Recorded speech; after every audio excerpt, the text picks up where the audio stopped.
ዝኸበርካ ኣብ ብሄር መንነትካን ላዕላውነትካን ንጻት እውን ዘይትደራደር ኣብ ውሽጢ ዓድን ዝተፈላለየ ወፃኢ ሃገራት ትነብር ህዝቢ ትግራይ ዝኸበርኩም ዋልታን ማእገርን ትግራይናን ህዝቢ ትግራይን ዝኾንኩም አባላት ሰራዊት ትግራይናን ሰላም የቻናላችን ተከታታዮች እንደምን አላችሁ? የሰዓቱን መረጃ ይዘንላችሁ መጥተናል። ህወሓት ከፌደራል መንግስት ጋር ያለው የግንኙነት ገመድ ተበጥሷል በማለት ከ4 ኪሎ የሚሰጥ መመሪያ እንደማይቀበል በይፋ ማሳወጁ በጣም አስደንጋጭ መረጃ ሆኖ እየተነገረ ይገኛል። ጠቅላይ ሚኒስትር አብይ አህመድ ለተጨማሪ 1 ዓመት ስልጣን ያራዘሙላቸውን የጀነራል ታደሰ ወረደን ጊዜያዊ አስተዳደር እያፈረሰ መሆኑንም ህወሓት አስታውቋል። በይፋ የህወሓት ቃል አቀባይ ሚካኤል አስገዶም የትግራይ ክልል ጊዜያዊ አስተዳደርም እየፈረሰ እንደሆነ እንግዲህ ለቢቢሲ በግልጽ ነው ያስረዱት። በፌደራል መንግስትና በህወሓት መካከል ብቸኛ የግንኙነት መስመር ተደርጎ የሚወሰደው የፕሪቶሪያ ስምምነት ስለፈረሰ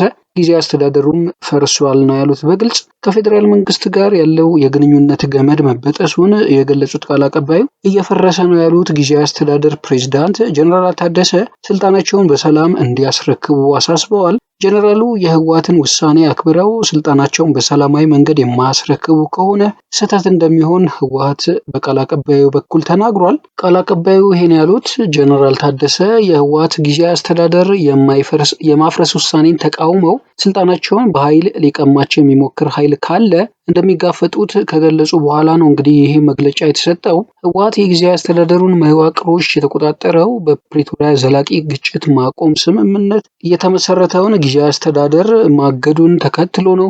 ህወሓት የጊዜያዊ አስተዳደሩን መዋቅሮች የተቆጣጠረው በፕሪቶሪያ ዘላቂ ግጭት ማቆም ስምምነት የተፈረመውን ጊዜያዊ አስተዳደር ማገዱን ተከትሎ ነው። ቡድኑ ከሰሞኑ ባሳለፈው ውሳኔ ከቅድመ 2013 ዓ.ም ጦርነት በፊት በተናጠል ክልላዊ ምርጫ የተመሰረተው ምክር ቤት እንዲመለስ መወሰኑ ይታወሳል። በዚህም በጀነራል ታደሰ ወረደ የሚመራውን ጊዜያዊ አስተዳደር ሙሉ በሙሉ ወደ መቆጣጠር ነው እንግዲህ መሸጋገሩን የገለጸው። ባለፉት ጥቂት ቀኖች ከወረዳ እስከ ዞን ድረስ ያለውን የጊዜያዊ አስተዳደሩ መዋቅር የተቆጣጠረው ህወሓት በቀናት ውስጥ የቀድሞ ምክር ቤቱን ጠርቶ አዲስ ፕሬዝዳንት እና ካቢኔ እንደሚመርጥ ነው እንግዲህ የሚጠበቀው። ህወሓት የራሱን የቀድሞ አስተዳደሩን ለመመለስ መወሰኑን ተከትሎ ከፌደራል መንግስት ጋር የገባበት ውጥረት አይሏል።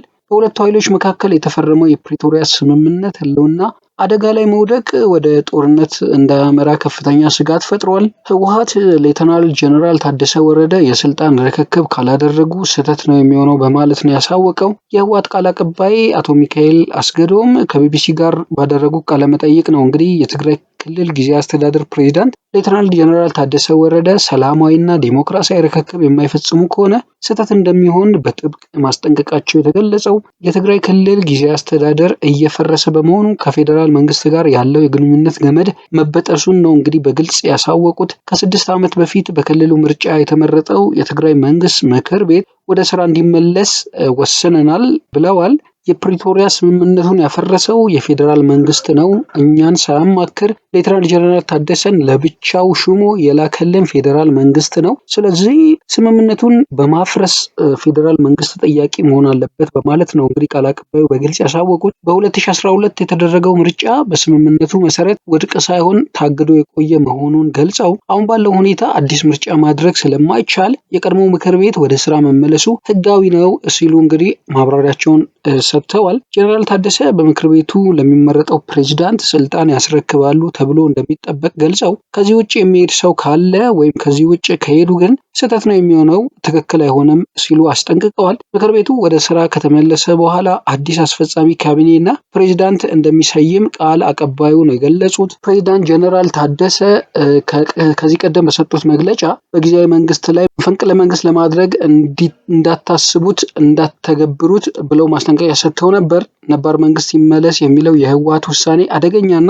ተጨማሪ ግጭትና ጥፋት የሚጋብዝ ነው። ውሳኔው ከተተገበረ ውድቀት እንጂ ድል አይገኝም ሲሉ ነው እንግዲህ ያስጠነቀቁት። ሁለተኛው ዙር የስራ ኃላፊነታቸው ከተራዘመላቸው የትግራይ ክልል ጊዜያዊ አስተዳደር ፕሬዝዳንት ሌተናል ጀነራል ታደሰ ወረደ ነባሩ ካቢኔውን ሰብስበው ነበር። ከዚህ በፊት ፕሬዝዳንቱ እስካሁን ድረስ አዲሱን ካቢኔ አላዋቀሩም። የቆየው ካቢኔም ይቀጥል እንደሆነ አላሳወቁም። አዲሱ እቅዳቸውንም ይፋ አላደረጉም። ሹመታቸው ከተራዘመ 3 ጊዜ ለመገናኛ ብዙሃን ጋዜጣዊ መግለጫ የሰጡት ፕሬዝዳንቱ 2 ጊዜ የካቢኔ ስብሰባ አካሂደዋል። በመጀመሪያው የፕሬዝዳንቱ የካቢኔ ስብሰባ የህወሓቱ ምክትል ሊቀመንበርና የጊዜያዊ አስተዳደሩ ምክትል ፕሬዝዳንት አማኑኤል አሰፋ የሚገኙባቸው የህወሓትን የወከሉ አባላት አልተገኙም። ከፍተኛ የህወሓት አመራሮቹ የጊዜያዊ አስተዳደሩን መደበኛ የካቢኔ ስብሰባ ወደ ጎን በመተው በተመሳሳይ ጊዜ ድርጅታቸው የነባሩ መንግስት ይመለስ ስብሰባ መሳተፍን አስቀድመው ነበር። ፕሬዝዳንቱ ለሁለተኛ ጊዜ ሙሉ ካቢኔያቸውን የሰበሰቡ ሲሆን ስብሰባው ላይ ምክትል ፕሬዝዳንት አማኑኤል አሰፋን ጨምሮ ሁሉም ኃላፊዎች ተገኝተው ነበር።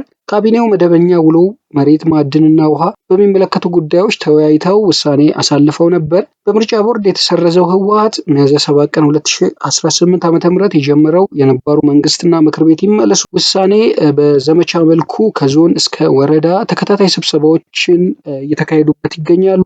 የፓርቲ ስብሰባዎች በመደበኛ የመንግስት የስራ ሰዓት መካሄድ ቢቀጥሉም አቁሙ የሚል ሃይባይ የመንግስት አካል አልተገኘም። ህወሓት በፌዴራል መንግስት ስልጣናቸው የተራዘመላቸው ታደሰ ወረደ ኃላፊነታቸው እንዲቀጥሉ እንደማይፈቅድላቸው በመጨረሻ በመግለጫ ቢያሳውቅም ስልጣን በግርግር አልለቅም በማለት ስራቸውን ቀጥለዋል። ፕሬዝዳንቱ ስልጣናቸው ከተራዘመላቸው ማግስት ጀምሮ የሹመት ማራዘሙ ከኔ እውቅና ውጭ ነው የሚል ተቃውሞ ማስነሳቱን ተከትሎ ከመቀሌ ወደ አክሱም ከተማ በመጓዝ የ2 ቀናት ውይይት በማድረግ ነባሩ መንግስት ይመለሳል ሲል ህወሓት ወስኗል። ውሳኔውን ተከትሎ ረቡዕ ሚያዝያ 14 ቀን 2018 ዓ.ም በመቀሌ ከተማ ለአንድ ቀን በተጠራ የድርጅቱ ከፍተኛ ካድሬዎች ስብሰባ ውሳኔውን በማጠናከር ለ2 ቀናት ስብሰባው በመላ ከተሞችና የገጠር ወረዳዎች ተካሂዶ የነባሩ መንግስት ይመለስ ውሳኔ በክልሉ ሚዲያዎች እየተስተጋባ ይገኛል። አሁን ደግሞ ህወሓት በሰጠው ማብራሪያ ከእንግዲህ ከፌዴራል መንግስት ጋር የሚያገናኘን ምንም ቀጭን ክር የለም፣ ጀነራል ታደሰም ስልጣኑን አስረክበው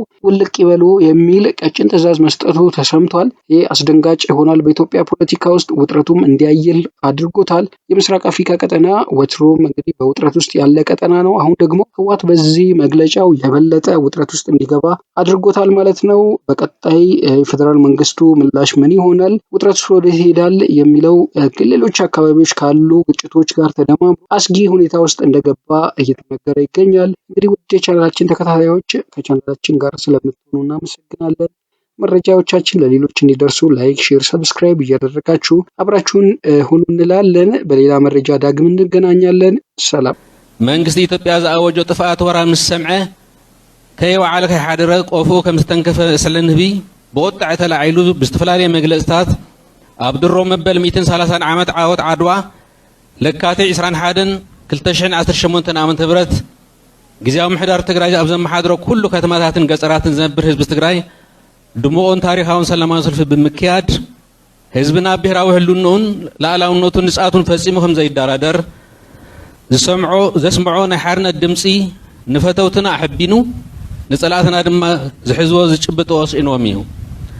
ኣብዚ ሓድነት ህዝብና ከም ዓረ ዘሰጣጥመ ምላሽ ምልኣተ ህዝቢ ትግራይ ብሓፈሻ ንስትራቴጂክ ዓቕምታት ትግራይ በቐንዱ ንህዝባዊ መኽተ ትግራይ ዝመርሐን ሕዝውን መሪሕ ተርኡ ንክፃወት ታሪክ ዝዓደለ ወድብና ህወሓት ኣሕቢኑ ተወሳኺ ሓላፍነት ዘሸከመ እዚ ዓብዪ ፍጻመ ከም ወትሩ ምልኣተ ህዝብና ወዲብና ሕጋዊ ፍትሓውን ብህዝብና ተቐባልነት ዘሎ መኽተ ትግራይና ኣብ ምዕዋት መሪሕ ተርኡ ከም ዝፃወት በዚ ኣጋጣሚ እንትገልፅ ክብሪ ይስምዐኒ።